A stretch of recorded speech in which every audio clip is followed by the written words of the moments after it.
Senin kemarin 9 parpol mendaftar ke Komisi Pemilihan Umum. Dari 9 partai tersebut, sebanyak 6 partai dinyatakan lengkap administrasi.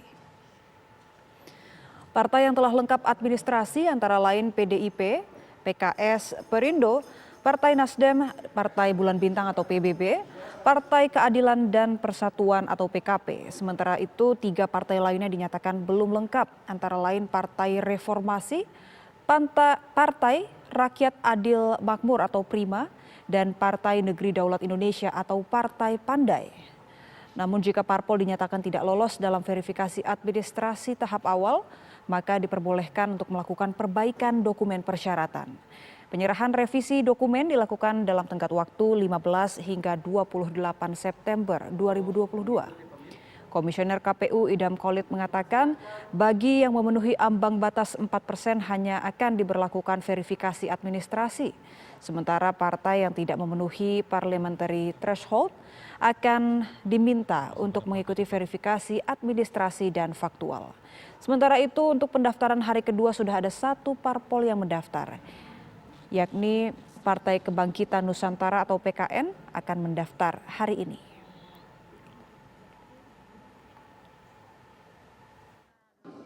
Partai Demokrasi Indonesia Perjuangan dokumennya lengkap. Ya.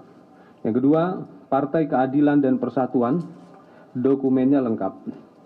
Yang ketiga, Partai Keadilan Sejahtera dokumennya lengkap.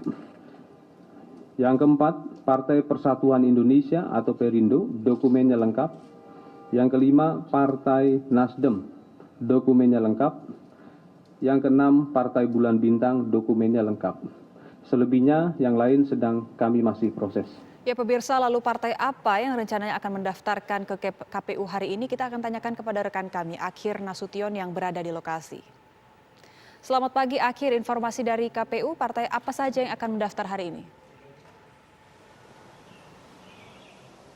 Iya, selamat pagi Boni dan juga pemirsa. Untuk informasi partai yang akan mendaftar di hari kedua pembukaan pendaftaran Parpol Pemilu 2024 yang disampaikan oleh Idam Khalid pada konferensi pers kemarin, hanya ada 1 partai yang telah memberitahukan kepada pihak KPU maksud kami, yaitu Partai Kebangkitan Nusantara. Sementara untuk partai-partai besar lainnya seperti Partai Golkar, P3 dan PAN direncanakan akan datang bersamaan. Mungkin ini karena mereka adalah tergabung dalam Koalisi Indonesia Bersatu, akan datang ke KPU pada tanggal 10 Agustus.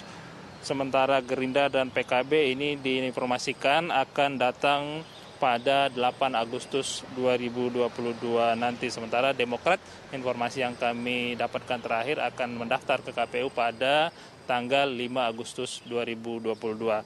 Nah, memang untuk hari pertama kemarin ada 9 partai yang datang ke KPU untuk melakukan pendaftaran, di mana dari 9 partai tersebut 6 partai telah dinyatakan dokumennya lengkap.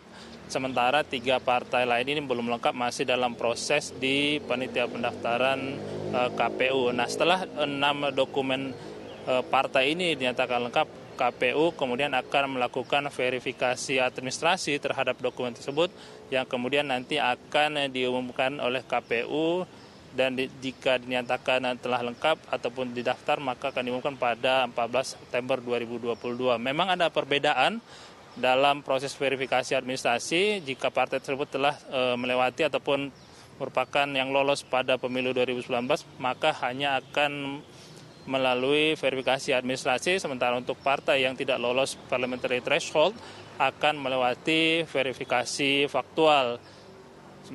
Dan juga memang ada beberapa syarat yang harus dipenuhi oleh partai jika memang akan mengikuti pemilu 2024, mulai dari keputusan dari Kemenkumham, kemudian juga salin ADART, kemudian juga menunjukkan pengurus di 34 provinsi, kemudian juga 75% kabupaten kota, serta juga 50% dari kecamatan di kabupaten kota tersebut.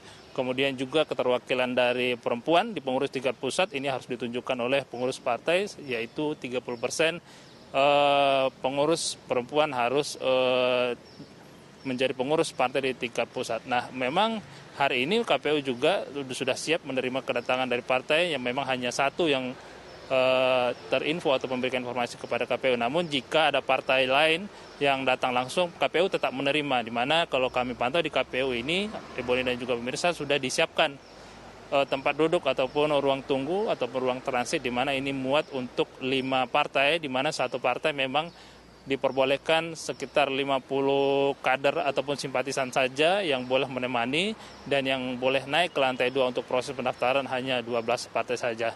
Demikian, Ebony, kembali ke Anda. Baik, terima kasih Akhir Nasution atas informasi Anda langsung dari Gedung KPU Jakarta Pusat.